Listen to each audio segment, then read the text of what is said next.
নবী নামাজ পড়লেন। এরপরে হঠাৎ দেখলেন দূর থেকে দেখা যায় একটা বুড়ি গাট্টি বুসকা নিয়ে কই যেন যাইতেছে। নবী গেলেন, কৌতূহল বশত গিয়ে বললেন, বুড়িমা কই যান গাট্টি বুসকা নিয়ে? বুড়ি বললেন, তুমি জানো না নাকি মক্কায় একজন লোক আসছে মোহাম্মদ নামে, সে তো মক্কা দখল করে নিছে, মক্কা বিজয় করে নিছে, সে খুব, তার মনে নাকি কোনো দয়া মায়া নাই। আমি মক্কার কুরাইশদের মুখে শুনছি কি সে খুব নির্দয়, খারাপ ইত্যাদি, নাউজুবিল্লাহ। তখন নবী আগেই কিছু বলে না যে, বুড়ি তুমি এই কারণে মোহাম্মদের ভয়ে মক্কার ছেড়ে চলে যাচ্ছ? বলে হ্যাঁ। বলে ঠিক আছে, তোমার এই গাত্তি বুস্কা গুলো একটু ভারতো, এগুলো একটু দাও, আমি তোমার একটু আগায় দেই। সম্মানিত উপস্থিতি, আমরা পবিত্র কোরআনের একটি সূরা, সূরাতুন নাসর, সূরা নাসরের তাফসীর শুনতেছিলাম। আজকে সূরা নাসরের তাফসীরের তৃতীয় পর্ব, আজকে শেষ পর্ব ইনশাআল্লাহ। ইতিপূর্বে 2 জমা আমরা সূরা নাসরের তাফসীর শুনেছি। সূরা নাসরের প্রেক্ষাপট নিয়ে প্রথম সপ্তাহে আলোচনা হয়েছিল। পবিত্র কোরআনের সর্বশেষ নাজিলকৃত পূর্ণাঙ্গ সূরা হলো সূরাতুন নাসর। এই সূরা সবার শেষে নাজিল হয়েছে। এই সূরা নাজিল হওয়ার পর আর কোনো পরিপূর্ণ সূরা নাজিল হয়নি। এই সূরা নাজিল হওয়ার পরে আর 4টি আয়াত নাজিল হয়েছে। এর মধ্যে সর্বশেষ পবিত্র কোরআনের নাজিলকৃত আয়াত হলো সূরা বাকারার 281 নম্বর আয়াত। এই সূরার প্রেক্ষাপট নিয়ে আলোচনা হয়েছিল। ঐতিহাসিক 6ষ্ঠ হিজরিতে হুদাইবিয়ার সন্ধি, মক্কার কুরাইশদের সাথে সন্ধি চুক্তি হয়। সেই সন্ধি চুক্তির মধ্যে মুসলমানদের দাওয়াতের রাস্তা খুলে যায়। বিশ্বজুড়ে মুসলমানদের বিজয়ের একটি জোয়ারের সুযোগ আসে।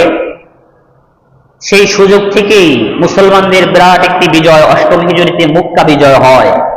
সেই আলোচনাগুলো গত সপ্তাহে আলোচনা হয়েছে। মক্কা বিজয়ের ক্ষেত্রে বলা হয়েছিল 10ই রমজান আল্লাহর নবী সাল্লাল্লাহু আলাইহি ওয়াসাল্লাম 10,000 সৈন্যবাহিনী নিয়ে মক্কা বিজয়ের উদ্দেশ্যে রওনা দিলেন। মক্কা থেকে, মদিনা থেকে মক্কার রাস্তা প্রায় 500 মাইল, 500 কিলোমিটার প্রায়। যাইতে যাইতে মক্কার কাছে গিয়ে সন্ধ্যা হয়ে গেল। আল্লাহর নবী বললেন, রাত্রি হয়ে গেছে, এখন এই অবস্থায় মক্কায় প্রবেশ করা যাবে না। মক্কার কাছে একটি জায়গা মারুজ জাহরানে, সেখানে যাত্রা বিরতি করলেন। সাহাবীদেরকে বললেন, এখন তোমরা এখানে তাঁবু স্থাপন করো, আমরা সকালবেলা মক্কায় আক্রমণ করব। রাত্রে আক্রমণ করা যাবে না, কারণ নবী বললেন, এই রাতের অন্ধকারে আক্রমণ করলে অজান্তেই কোনো নারী অথবা শিশুর উপর আঘাত লাগতে পারে, নিরপরাধ মানুষ আহত হতে পারে, এই কারণে রাত্রে আক্রমণ করা যাবে না। সাহাবীদেরকে বললেন, তোমরা তাঁবু গাড়ো, তাঁবু বানাও, এখানে আমরা রাত্রি স্থাপন করব। সেই সাথে সাহাবীদেরকে বলে দিলেন রণকৌশল, যে তোমরা 10,000 সাহাবী আছো, ডাবল পরিমাণ তোমরা চুলা তৈরি করবা। রাত্রিতে রান্না করার জন্য চুলা তৈরি করতে হবে। 10,000 থাকলে 20,000 চুলা বানাইবা। 20,000 চুলা রাত্রিতে একসাথে জ্বলে উঠবে। মক্কার পাহাড় থেকে গোয়েন্দারা দেখে ভাববে মুসলমানদের সংখ্যা অনেক। সুবহানাল্লাহ। পৃথিবীর মধ্যে সবচেয়ে দক্ষ, সুনিপুণ রণকৌশলবিদ ছিলেন আমাদের নবী সাল্লাল্লাহু আলাইহি ওয়াসাল্লাম। সাহাবীদেরকে বললেন, ডাবল চুলা বানাইবা। আবার আরেকটি কথা বললেন, টয়লেট বানাইবা অর্ধেক। তোমরা 10,000 লোক থাকলে অর্ধেকের উপর তোমরা টয়লেট বানাইবা। এর রহস্য কি? মক্কায় খবর চলে গেল, মুহাম্মদ মদিনা থেকে সৈন্যবাহিনী আনছে মক্কা বিজয়ের জন্য, খোঁজ খবর নেওয়া দরকার তাদের সৈন্যবাহিনীর অবস্থা কি। গোয়েন্দা পাঠিয়ে দিছে। আবু সুফিয়ান হলো এই গোয়েন্দা বাহিনীর প্রধান।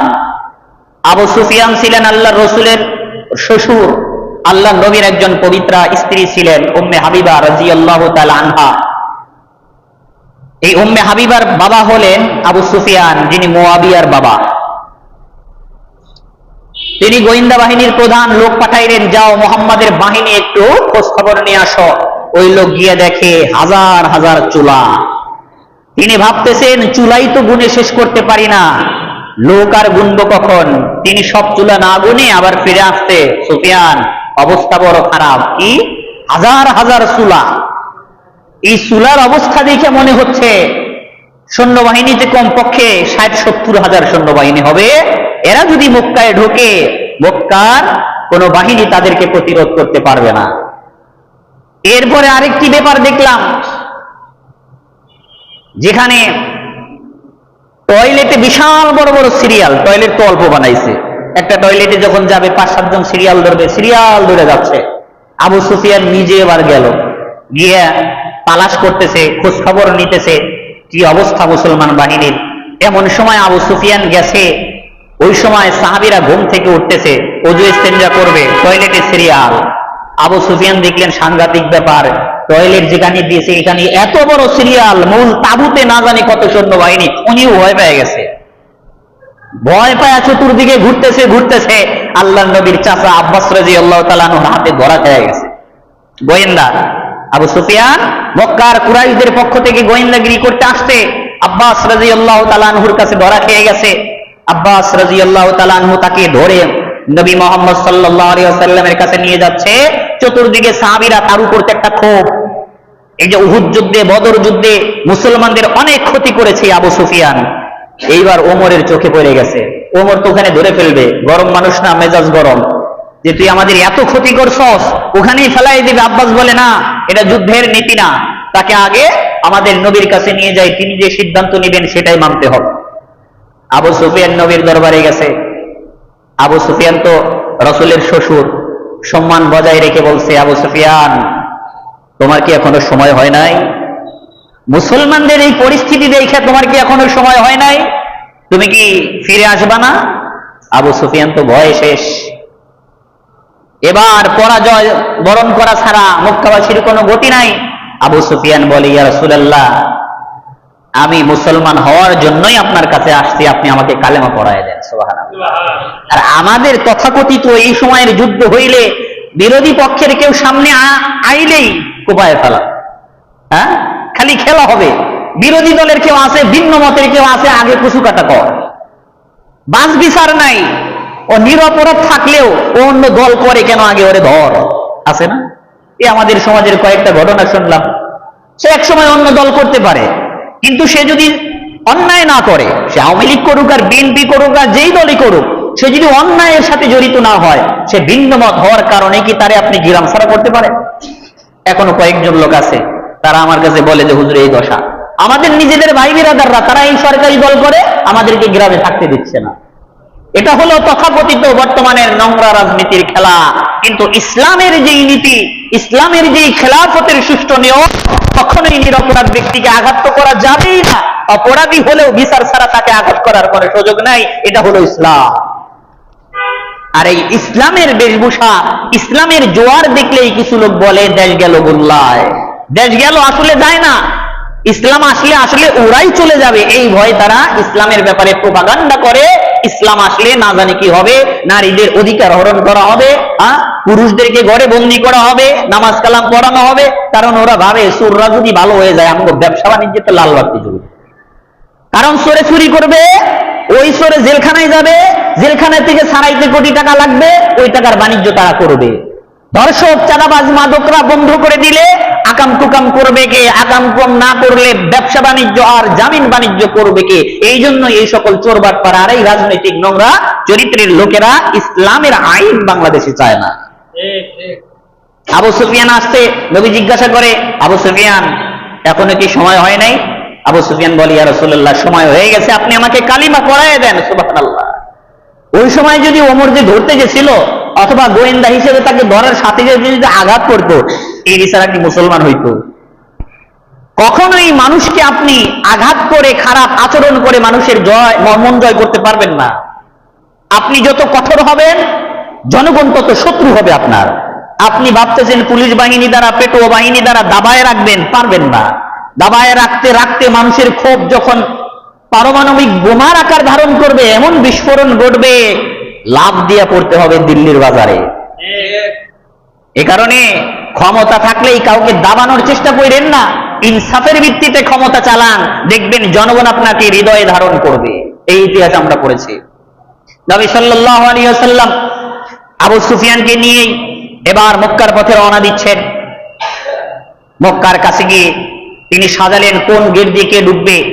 যেই গেট, উত্তর পাশে যেই গেট ছিল মক্কার, সেখানে বনু বকর এবং কুরাইশদের বিদ্রোহী পার্টি উপস্থিত ছিল।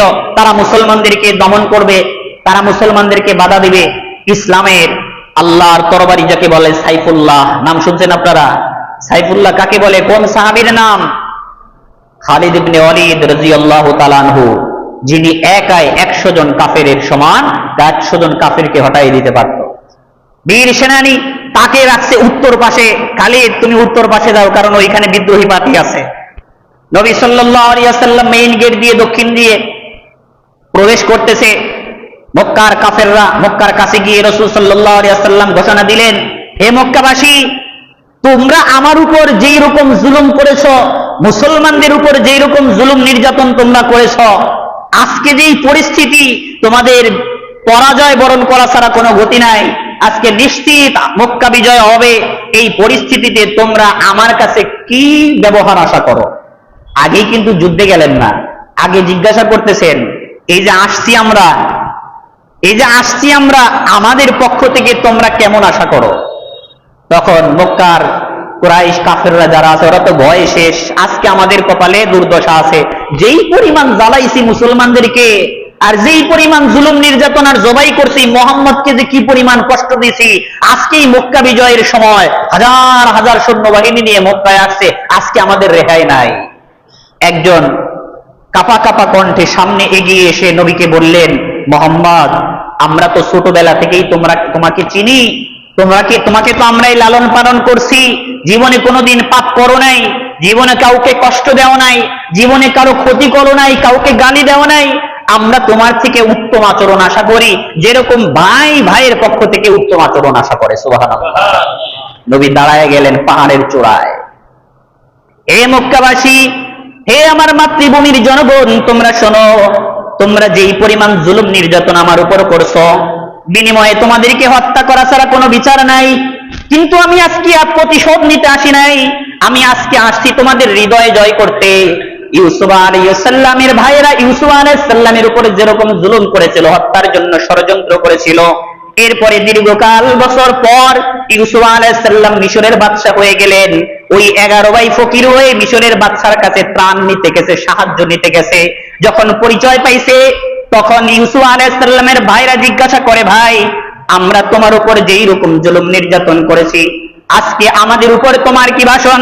ইউসুফ আলাইহিস সালাম বললেন, লা তাসরিবা আলাইকুমুল ইয়াউম, তোমরা আমার উপরে যেই রকম জুলুম করেছো, প্রতিদান হিসেবে তো তোমাদেরকে মৃত্যুদণ্ড দেওয়া উচিত, কিন্তু আমি তা করব না, আমি প্রতিশোধ নিব না, আমি তোমাদের সবাইকে ক্ষমা করে দিলাম। নবী বলেন, ইউসুফ আলাইহিস সালাম তার ভাইয়ের প্রতি আচরণ করেছিল, ভাই হিসেবে তোমাদের প্রতি তেমনই আশা করব, আমি তোমাদের সবাইকে ক্ষমা করে দিলাম।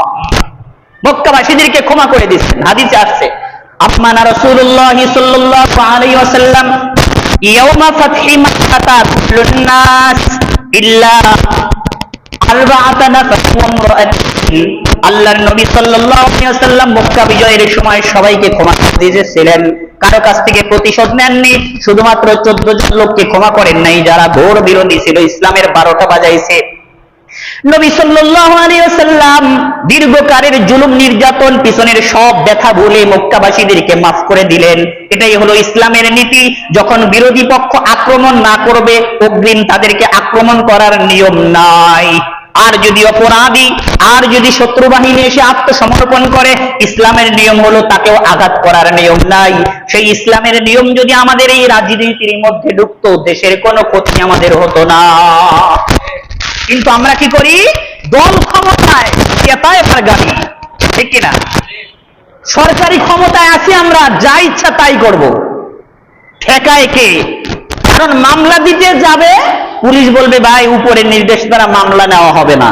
এটা হলো আমাদের তথাকথিত নোংরা গণতন্ত্রের রাজ। আর ইসলামের রাজ হলো, শত্রু যদি এসে বলে আমি সারেন্ডার, তাহলে তাকেও আঘাত করার কোনো সুযোগ নাই।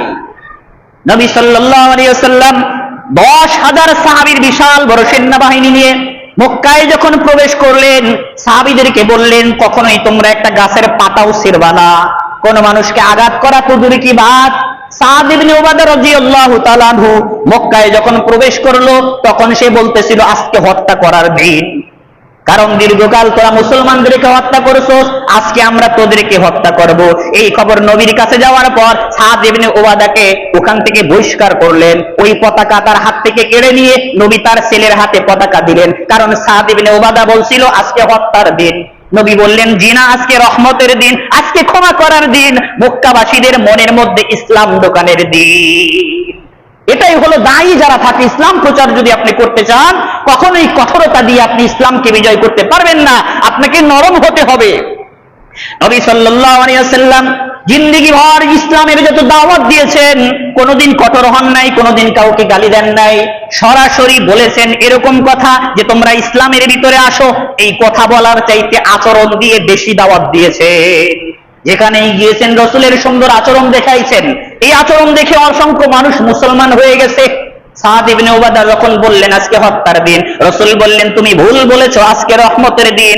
আমার পক্ষ থেকে মক্কাবাসী যেন কোনো ভয় না পায়, তাদেরকে নির্ভয়ে তাদেরকে থাকতে দাও। যুদ্ধের আগে ঘোষণা দিলেন যারা মসজিদের মধ্যে প্রবেশ করবে, যারা নিজ ঘরের মধ্যে প্রবেশ করবে, যারা আবু সুফিয়ানের ঘরের মধ্যে প্রবেশ করবে, তাদেরকে আক্রমণ করা হবে না। যারা পণ্ডিতি করতে গিয়ে আমাদের সামনে অস্ত্র নিয়ে আসবে, শুধু তাদেরকেই ঘায়েল করা হবে। আর আজকালের যুদ্ধ নীতির নিয়ম হলো নারী পুরুষ দেখার টাইম নাই, বোম মারা যাওয়া যাবে। আহারে, গর্ভবতী নারী তার পেটের মধ্যে সন্তান, তার পেট চিরে সন্তান বের করে দ্বিখণ্ডিত করে, এরকম ঘটনা পৃথিবীর মধ্যে ফিলিস্তিনে ঘটতেছে। যারা ঘটাইতেছে তারা আবার নিজেদেরকে মানবতার ফেরিওয়ালা, আমাদেরকে মানবতার সবক দেয়। তারা হলো সবচেয়ে বড় মানবতার শত্রু। তাদের মধ্যে কোনো মানবতা নাই, মানুষের উপর দয়া কোনো ধরনের কোনো কথা নাই, কিন্তু আমাদেরকে তারা দয়া শেখাইতে আসে। অথচ দয়ার হেডকোয়ার্টার হলো ইসলাম। ইসলাম মানুষকে দয়া শেখায়। মানবতার সবচেয়ে বড় ধর্ম ইসলাম, আর ইসলামীদেরকে তারা সবক দেয় সমান অধিকার, মানবতা, অমুক তমুক। আসলে এর বাহিরে তাদের চিন্তা ভাবনা হলো ভিন্ন। কাল্লসুরার ঘটনা শুনছেন না? কাল্লসুরা বাজারে গিয়ে বলে চাচা আপনি তো দোকানদারি করছেন, টাকা গুনতেছেন, আপনার টাকা তো চোরে চুরি করে নিয়ে যাবে। চাচা বলে টাকা কেমনে চুরি করবে? বলে কাল্লসুরা যে আছে সে টাকা চুরি করবে। বলে কাল্লচোরা কেমনে টাকা নেবে? টাকা তো আমার সামনে। কাল্লচোরা বলে আমি কি দেখাবো? বলে হ্যাঁ দেখাও। বলে এই যে টাকাটা নিলাম আপনার কাছ থেকে, নিয়ে আমার পকেটে বললাম, এরপরে দিলাম দৌড়। দৌড় দিতে অনেক দূর গিয়া বলে চাচা আমি কাল্লচোরা। কাল্লচোরা এভাবেই টাকা নিয়ে যাবে। এরপরে চাচা চেঁচামেচি শুরু করছে, বাজারে হই হুল্লোড় লেগে গেছে, লোকজন এসে গেছে, সবাই বলতেছে কাল্লচোরা টাকা নিয়ে গেল, টাকা নিয়ে গেল। ওই স্লোগান যারা দিতেছে তাদের মধ্যে কাল্লচোরাও আছে, ও আরো চিল্লায় কইতেছে কাল্লচোরা টাকা নিয়ে গেল। টাকা কি ও নেয় নাই? তাহলে ও কেন বলে যে কাল্লচোরা টাকা নিছে? যেন লোকজন ওরে চোর না বলে। যারা আমাদের সমাজে, যারা নিজেরাই অপরাধী হয়ে অপরাধের বিরুদ্ধে স্লোগান দিতে যায়, যারা মদের বিরুদ্ধে, মাদক বিরোধী আন্দোলন যারা করে, স্টেজ পারফরমেন্স যারা করে, ওই দেখবেন স্টেজের বাহিরে গিয়ে তারা মদে চুমুক না দিলে তাদের জ্ঞান ফেরে না। বলে মদের বিরুদ্ধে গান গাইছে শিল্পী, গান গাওয়ার পরে ভিতরে এক চুমুক মেরে এসে আবার গান শুরু করছে। এরকম শিল্পীদের কথাও আমরা শুনছি।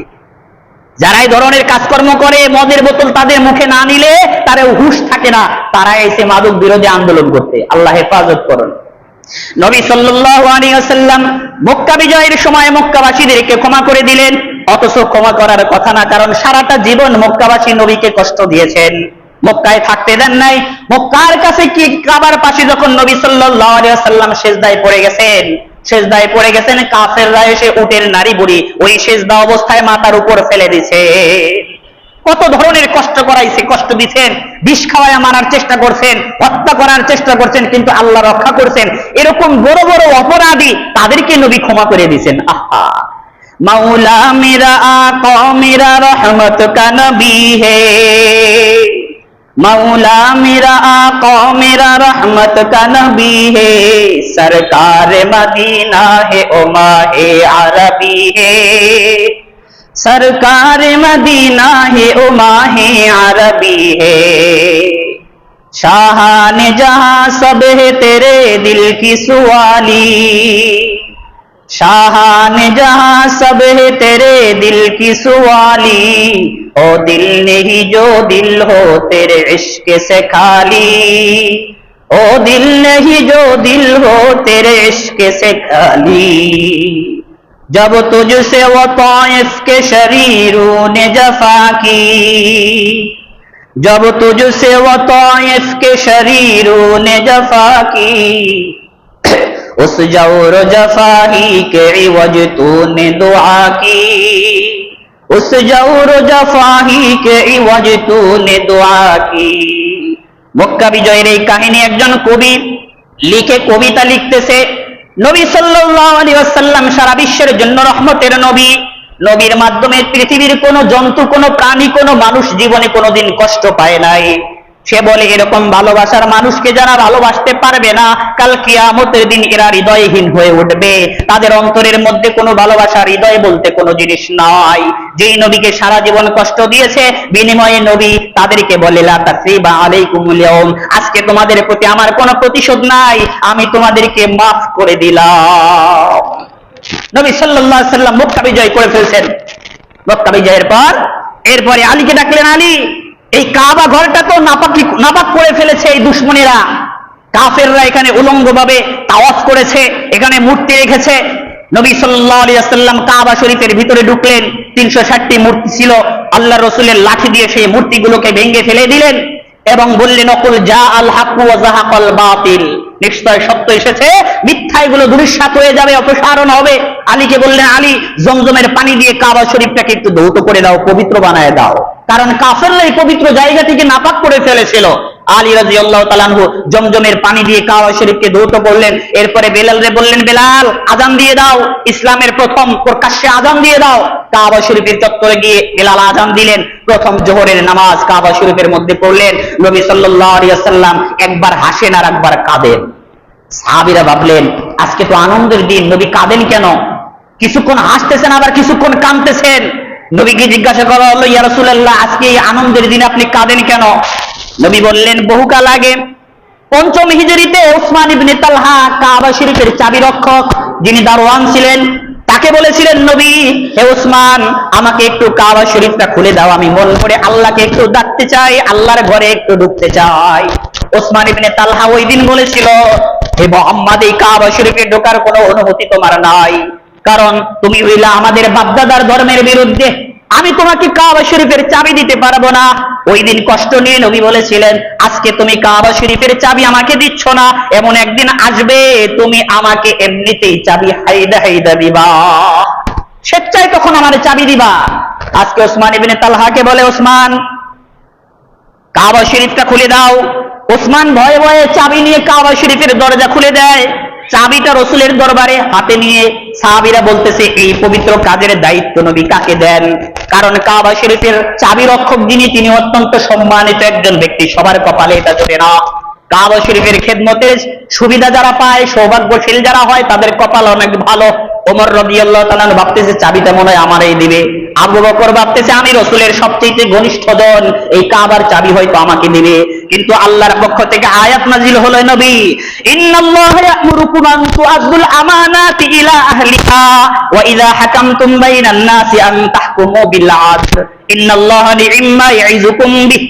আল্লাহর নবীর উপর আয়াত নাজিল হয়ে গেল, হে নবী, যার যার আমানত তার কাছে তাড়াতাড়ি ফিরাইয়া দেন।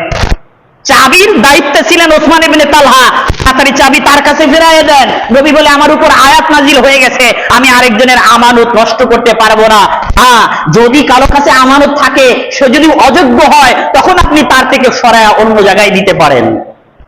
আল্লাহর নবীর উপর আয়াত নাজিল হইল, যখন আপনি বিচার করতে যাবেন, ইনসাফের সাথে বিচার করবেন, দ্বিচারিতা করবেন না, স্বজন প্রীতি করবেন না। আল্লাহ বলেন, ইন্নাল্লাহা নি'ম্মা ইয়া'iযুকুম বিহি, আল্লাহ তোমাদেরকে কত চমৎকার নসিহত করেছেন, আমানতগুলো তাদের মালিকের কাছে ফিরিয়ে দিবা।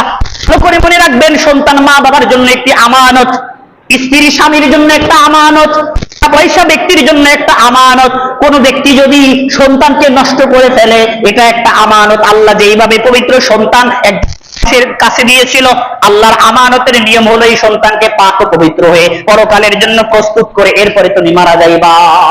টাকা পয়সার মালিক তুমি হইছো, এগুলো আমানত। টাকা পয়সাগুলো আমানত রক্ষা করার নিয়ম হইলো, এই টাকা পয়সাগুলো হালাল ভাবে উপার্জন করবা, হালাল পথে ব্যয় করবা। এর ভিন্ন হলে আমানতের খিয়ানত হবে। কিয়ামতের দিন সন্তান আর এই সম্পদগুলো, আমানতের বস্তুগুলোই ওই ব্যক্তিকে জাহান্নামে নিয়ে যাবে। আল্লাহর নবী বললেন না, চাবি কাউকে দেওয়া হবে না। ওসমান ইবনে তালহার হাতে চাবি দিয়ে বললেন, ওসমান তুমি ভয় পেও না, এখন দল ক্ষমতায় বিধায় আমার দলের লোকদেরকে চাবি রক্ষক বানিয়ে দেব, এই লোক আমি না। এখন আমি সরকারি দলে আছি বিধায় আমি আমার অযোগ্য নেতা কর্মী আর ছাত্রীদেরকে বড় বড় আসনে বসায় দেব, যোগ্য লোকদেরকে সরাইয়ে দেব, এটার নাম ইসলাম না। নবী বললেন, চাবির দায়িত্বে তুমিই থাকবা, কিয়ামত পর্যন্ত তোমার বংশধরেরা এই কাবা শরীফের চাবি রক্ষকের দায়িত্ব পালন করবা। আজও সেই ওসমান ইবনে তালহার বংশধরেরা কাবা শরীফের চাবি রক্ষক, তারাই কাবার পাহারাদার আজও পর্যন্ত, ওই যে ওসমান ইবনে তালহার বংশধরেরা। কিন্তু আমাদের নীতি কি, ক্ষমতা যখন পাইছি খেলা হবে। আবার গর্ব করে বলে, যেহেতু আমরা ক্ষমতায় আছি, নিয়োগ বাণিজ্যে তো আমাদের একটু অগ্রসর থাকতেই হবে। কি বলে নিয়োগ বাণিজ্য, বুঝছেন তো? আমার কথা হলো, যদি আমার দলের মধ্যে যোগ্য লোক থাকে সেখানে বসান, কিন্তু না, এটা করে না। যোগ্য অযোগ্য বুঝি না, ক্ষমতায় আসছি তোরা শহর, তোর আসনগুলো খালি কর, এখানে আমার দলের লোক উঠবে।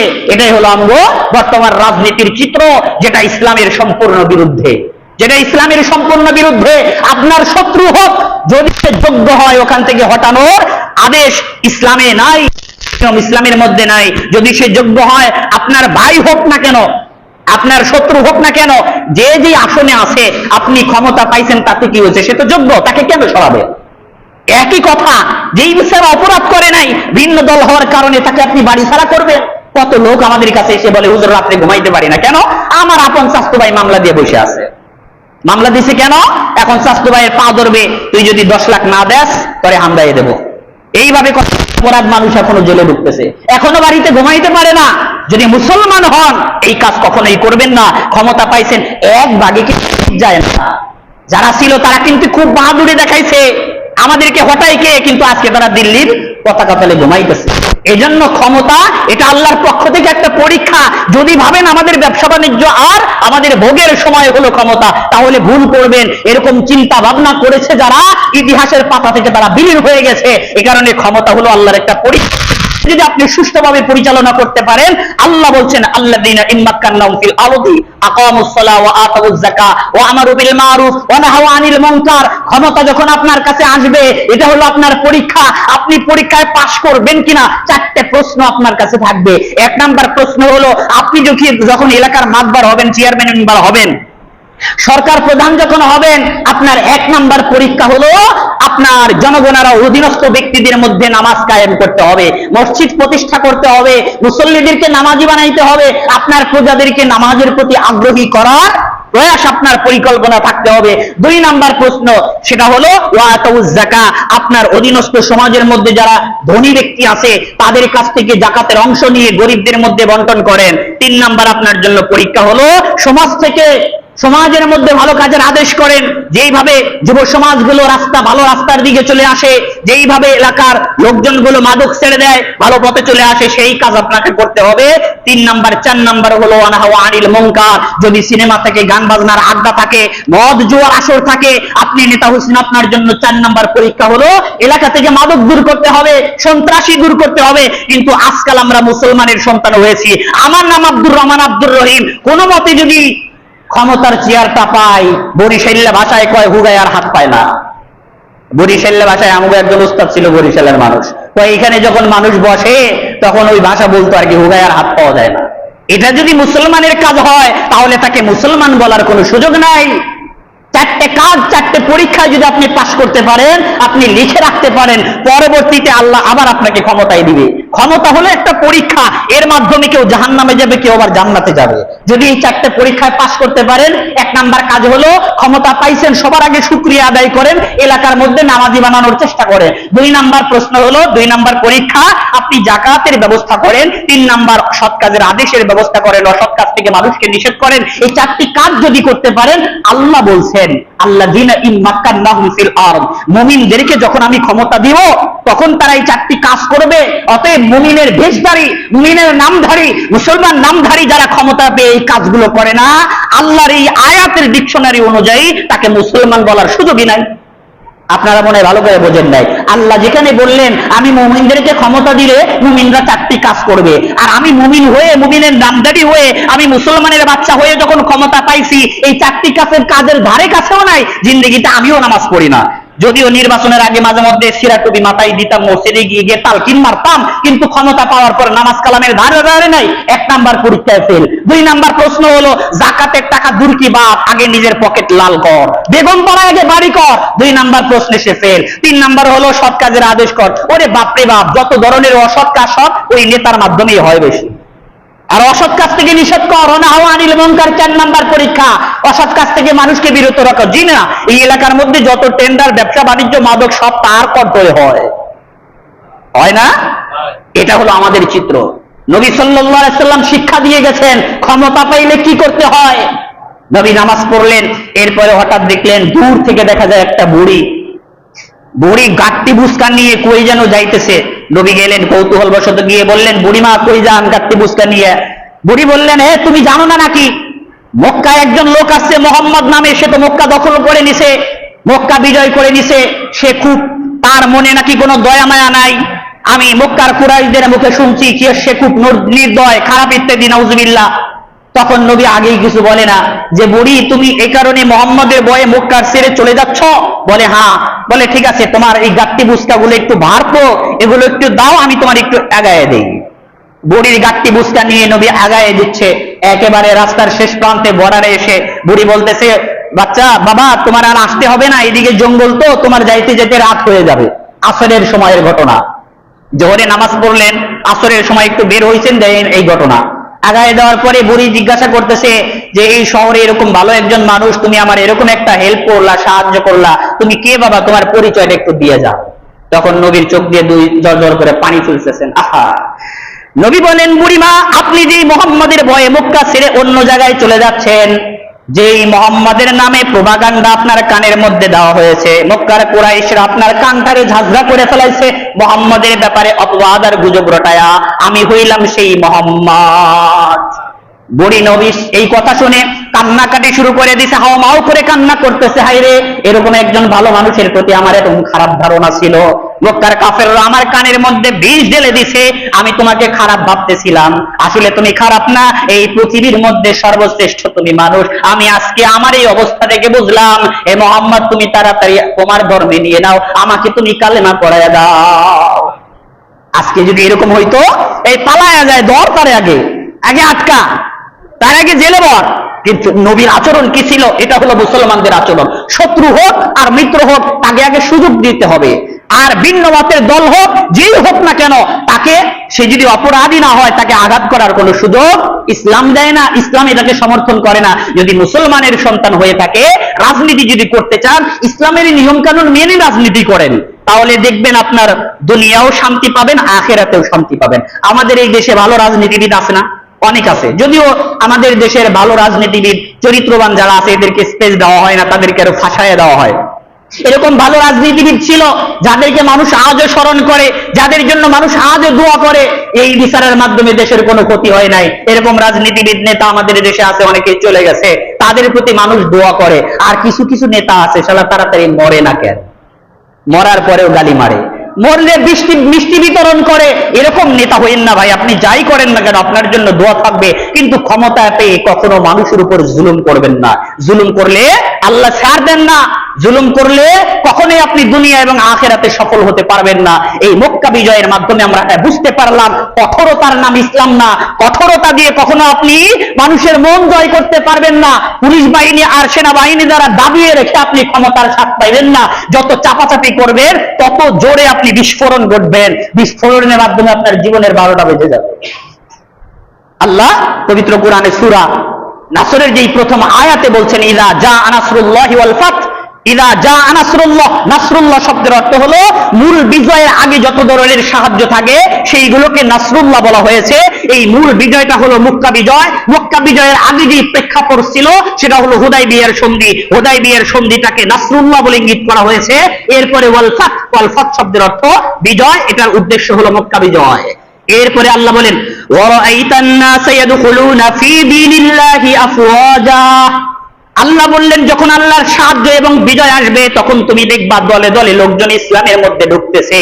এটার বাস্তবতা রূপ হলো, মক্কা যখন বিজয় হয়ে গেল, সারা পৃথিবী জেনে গেল, সারা পৃথিবীর মানুষ জেনে গেল মক্কা বিজয় করে ফেলছে মুহাম্মদ। সারা পৃথিবীর অনেক মানুষ এরকম ছিল, ইসলামের বিজয় কখন হবে, কখন তারা মুসলমান হবে, এরকম আশা নিয়ে অনেক মুসলমানের ছিল। ইয়ামান থেকে বিশাল একটি দল আসলো, 700 জনের একটা কাফেলা। আল্লাহ রাসূল এই কাফেলাকে দেখে বললেন, ওয়ারাআইতান নাস ইয়াদখুলুনা ফি দীনিল্লাহি আফওয়াজা। আমার আল্লাহ এই কাফেলা সম্পর্কে আগেই বলে দিয়েছেন, এই ইয়ামানের এই 700 জন দলের লোক, এরা সাধারণত আগেই মুসলমান হওয়ার জন্য অপেক্ষা করতেছিল, ইসলামের জন্য একটা সুযোগ আসে, এই দল আমার আল্লাহ আগেই বলে দিয়েছেন।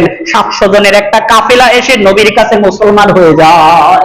এইভাবে দলে দলে লোকজন আসতেছে, মক্কা বিজয়ের খবর শুনে যখন ভাবতেছে কিরে এখন তো মুসলমান হইতে কোনো বাধা নাই, এখন যাই, মক্কা যেহেতু মোহাম্মদ বিজয় করে ফেলছে, এরপরে দলে দলে লোকজন এসে নবী মুহাম্মদ সাল্লাল্লাহু আলাইহি সাল্লামের দরবারে এসে মুসলমান হয়ে যাচ্ছে।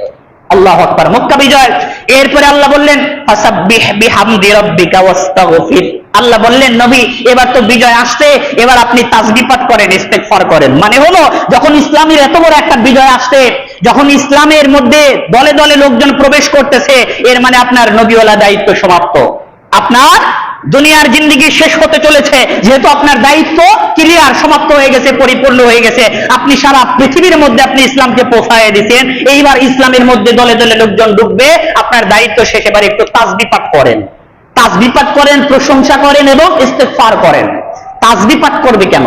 কারণ হলো ফাসাব্বিহ বিহামদি রাব্বিকা, আপনার রবের প্রশংসা করেন তাসবিহ আকারে। এর মানে হলো মুসলমানদের যে বিজয়টা আসে, মুসলমানদের বিজয়টা মূলত মুসলমানদের হেরানের পাওয়ার না, এটা হলো আল্লাহ যদি সাহায্য না করতো এই বিজয় কখনোই মুসলমানরা পাইতো না।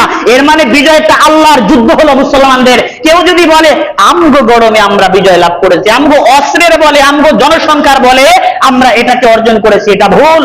আল্লাহ যদি সাহায্য না করেন কখনোই ইসলামের বিজয় হতে পারে না, কোনো মানুষ বিজয় লাভ করতে পারে না। কারণ আমরা দেখেছি কত বড় বড় দল, অস্ত্র শস্ত্র সংখ্যাধিক্য থাকা সত্ত্বেও তারা বিজয় অর্জন করতে পারে নাই। আবার অল্প সংখ্যক লোক, কাম্মিং ফিয়াতিন কলিলা, কাম্মিং ফিয়াতিন কলিলা, আল্লাহ বলছেন কত অল্প সংখ্যক দল বড় বড় বিজয় দলের উপর বিজয় লাভ করছে। অতএব এই বিজয়টা অস্ত্রের বাহাদুরি না, এই বিজয়টা জনসংখ্যার বাহাদুরি না, এটা আল্লাহর সাহায্য। যখন আল্লাহর সাহায্য পাইছেন এবার একটু আল্লাহর প্রশংসা করেন। এ কারণে আমাদের দেশে যখন এই বিজয় দিবসগুলো আছে, স্বাধীনতা দিবসগুলো যখন আসে, আমরা কি বলি? স্বাধীনতা দিবস, বিজয় দিবস উদযাপনের নিয়ম হলো আল্লাহর দরবারে শুকরিয়া আদায় করা, আল্লাহর তাসবিহ পাঠের আয়োজন করা। কিন্তু আমাদের তথাকথিত পচা আইন কি করে? বিজয়ে উল্লাস করতে গিয়ে তারা বিভিন্ন ধরনের অপকর্মে জড়িয়ে পড়ে, বিভিন্ন ধরনের শহীদের মাজারে গিয়ে সেজদা, আগরবাতি, গান বাজনার আয়োজন করে, যেটা ইসলামের সম্পূর্ণ নিষেধ। এটা ইসলামের বিজয় কি বলেন বিজয় উদযাপনের সিস্টেম না। বিজয় উদযাপনের সিস্টেম হলো আল্লাহর শুকরিয়া আদায় করা। এরপরে নবীকে বললেন ওয়াস্তাগফির, হে নবী আপনি ইস্তেগফার পাঠ করেন। ইস্তেগফার কেন পাঠ করবেন? ইস্তেগফার পাঠ করার কয়েকটি উদ্দেশ্য। এক নাম্বার উদ্দেশ্য হলো ইস্তেগফার পাঠ করলে আপনার সম্মান বাড়বে।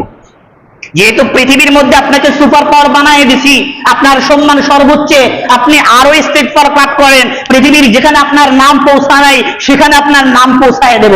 আরেকটি উদ্দেশ্য হলো ইস্তেগফার যখন পড়বেন আপনার চতুর্দিকে সমৃদ্ধি হবে, আপনার চতুর্দিকে বিপদ আপদ দূর হবে, চিন্তা পেরেশানি দূর হবে। 3 নাম্বার হলো গুনাহ মাফ হয়। গুনাহ মাফের ক্ষেত্রে এরকম অনেক মুসলমানেরা চিন্তা ভাবনা করতে পারে আমরা 10,000 সৈন্যবাহিনী নিয়ে মক্কায় আসছি, এই জন্য বিজয় লাভ করছি। এই ধরনের চিন্তা ভাবনা যেন কারো অন্তরের মধ্যে না আসে, এই কারণে আপনি ইস্তেগফার পাঠ করেন। এই আয়াত নাযিল হওয়ার পরে রাসূল সাল্লাল্লাহু আলাইহি সাল্লাম বারবার পাঠ করতেছেন সুবহানাকা রাব্বানা ওয়া বিহামদিকা আল্লাহুম্মা গফিরলি, এই দোয়া পাঠ করতেছেন।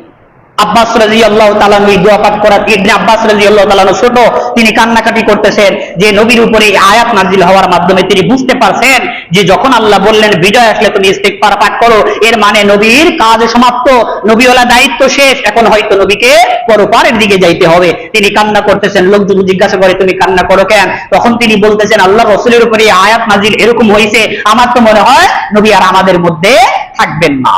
তো আজকের এই সূরা নাসরের তাফসীরের মাধ্যমে আমরা জানলাম যুদ্ধের কাহিনী, হুদাইবিয়ার সন্ধি, মক্কা বিজয়ের এই কাহিনী সম্পর্কে আমরা জানলাম। তথাকথিত আমরা যারা মুসলমান আছি, বর্তমান দুনিয়াতে রাজনীতি ফাজনীতি ফালতু যেই কাজগুলোই করি না কেন, সামাজিক রাষ্ট্রীয় সাংসারিক যত ধরনের কাজকর্মই করি না কেন, সব জায়গায় যদি রাসূলের এই সূরা নাসরের এই আদর্শগুলো যদি আমরা গ্রহণ করতে পারি, দুনিয়াতে আমাদের উপর আর কেউ উঠতে পারবে না, আমরাই দুনিয়ার মধ্যে সম্মানিত হব।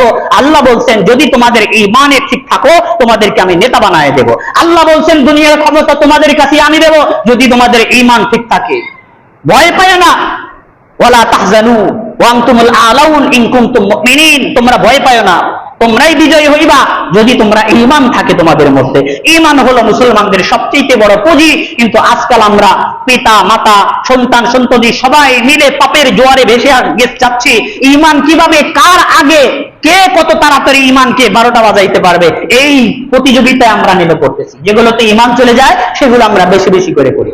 আল ইনসানু হারিসুন ফিমা মুনিয়া, রাওযাতুল কি বলেন আদবের মধ্যেই প্রবাদ বাক্য দেওয়া হয়েছে, মানুষকে যেটা নিষিদ্ধ করা হয় ওই জিনিস নাকি মানুষের করতে আরো ভালো লাগে।